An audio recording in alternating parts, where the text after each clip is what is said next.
संगवारी काला बतामो तुलाओ। सुन सुन सुन सुन ए संगवारी काला बतामो तुलाओ।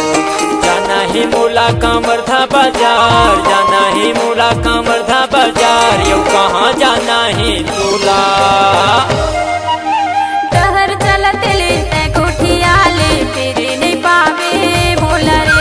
डहर चलत ले कोठिया ले फिर नहीं पावे मोला रे।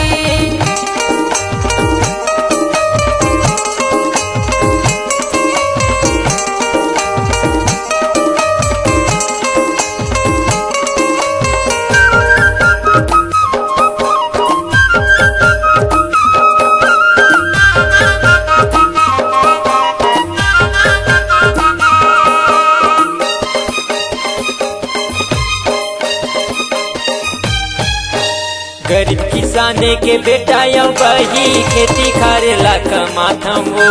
नांगर बैला ला धर के खेत मामुर माटी के गुन लगाथम वो। नांगर बैला ला धर के खेत मामुर माटी के गुन लगाथम वो।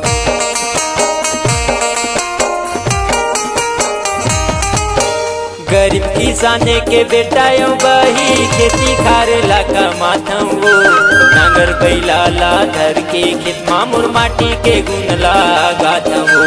नांगर बैला ला धर के खेत मामुर माटी के गुन लगाथम वो। जाना ही मोला खमहरिया बाजार, जाना ही मोला खमहरिया बाजार, तो कहाँ जाना ही तुला। डहर चलत ले कोठिया ले फिर नहीं पावे मोला रे। डहर चलत ले कोठिया ले फिर नहीं पावे मोला रे।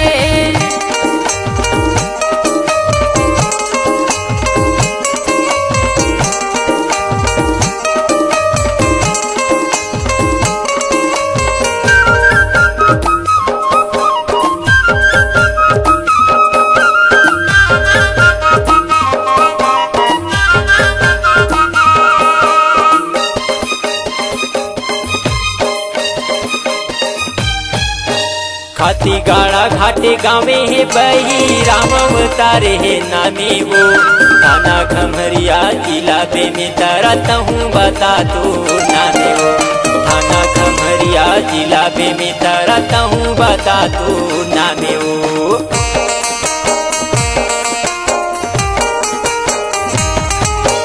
खाती गाड़ा घाट गावे है बही राम अवतारे है नामे वो। थाना खमरिया जिला पे में तरता हूँ बता तो नामे वो। थाना खमरिया जिला पे में तरता हूँ बता तो नामे वो।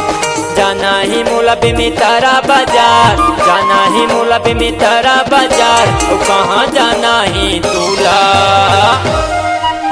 डहर चलत ले कोठिया ले फिर नहीं पावे मोला रे।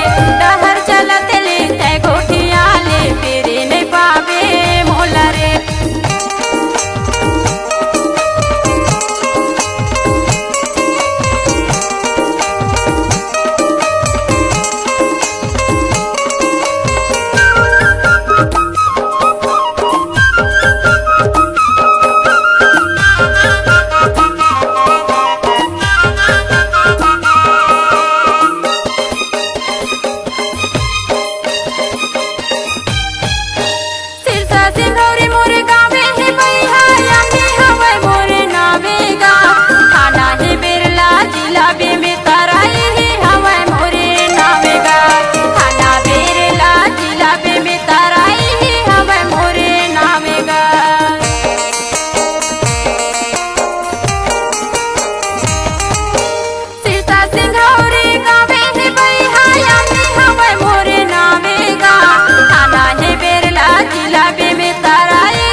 मोला कामरधा बाजार, जाना ही मोला कामरधा बाजार, यो कहाँ जाना है तोला।